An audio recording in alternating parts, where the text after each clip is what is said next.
All right, Minister Anurag Thakur late last night had done a press briefing and has assured the farmers of this that there is going to be more interactions and ensuring schemes for the farmers. This is Information and Broadcasting Minister Anurag Thakur, who has said, and I quote him here, Modi government is working for farmers' welfare. Farmers suffered in the UPA era. We are always ready to talk to the farmers and we give maximum amount for the minimum support price already. So, Minister, remember, with 4 to 5 rounds of talks that have happened, 4 specifically, 5th, remember, with the deliberation is still on for those talks, and has said that we are always ready to talk and interact with the farmers. We have been giving the maximum amount for the minimum support price. The farmers suffered maximum in the UPA era, bringing the UPA analogy here of the previous government. Minister says we have done so much for the farmers. Listen in to what the Mantri said. हम पहले भी वार्ता के लिए राजी थे, आज भी हैं, आगे भी रहेंगे, हमें उसमें कोई दिक्कत नहीं। हमारे भाई हैं, अन्नदाता हैं। मोदी जी 4 जातियों की बात करते हैं तो गरीब, युवा, अन्नदाता और नारी शक्ति की बात करते हैं, और इन सबके लिए रिकॉर्ड काम किया है। आज भी हमारा एमएसपी दुनिया भर में अगर देखें तो सबसे ज्यादा में से एक है, सबसे ज्यादा ही है दुनिया भर में। बहुत सारे लोगों ने अफवाह फैलाने का प्रयास किया कि एमएसपी बंद हो जाएगी। हमने यूपीए सरकार से दाम भी लगभग दुगने और खरीद भी दुगने से ज्यादा करने का काम किया है।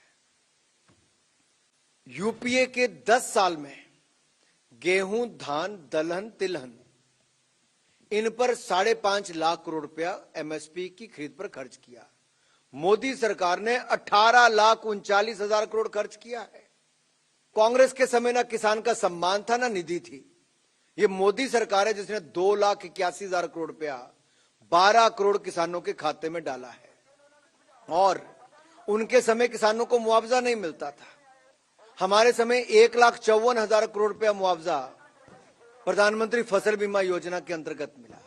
अगर मैं केवल पिछले 4-5 सालों का भी उदाहरण दूं तो सन 2019-20 ये जो वित्तीय वर्ष है, इसमें 75,854 करोड़ रुपया किसानों को मिला, गन्ना किसानों को, और 2020-21 में 93,011 करोड़ रुपया मिला।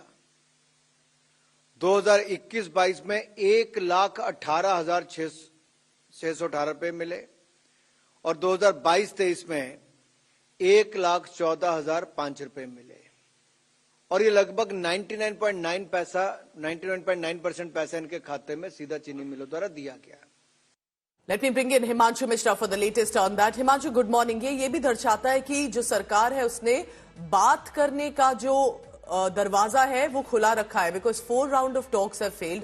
To say that we are also ready to talk for the 5th if required, but the fact is, Himanshu, situation ground पे worsen होते जा रही है। अगर सरकार जल्द ही एक डिसीजन नहीं लेगी to talk to the farmers, so this protest can be taken back.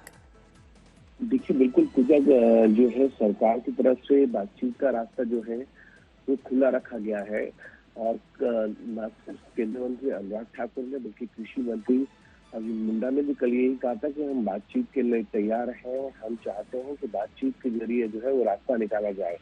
लेकिन कल देर रात जब कैबिनेट की ब्रीफिंग की अनुराग ठाकुर ने, तो उन्होंने ये भी बताया कि यूपी के समय जो है कितनी एमएसपी दी जाती थी और हमारे टाइम पे कितना एमएसपी दिया जाता है। उन्होंने ये भी बताया कि सरकार जो है कभी भी एमएसपी को जो है वो बंद नहीं करने वाली है।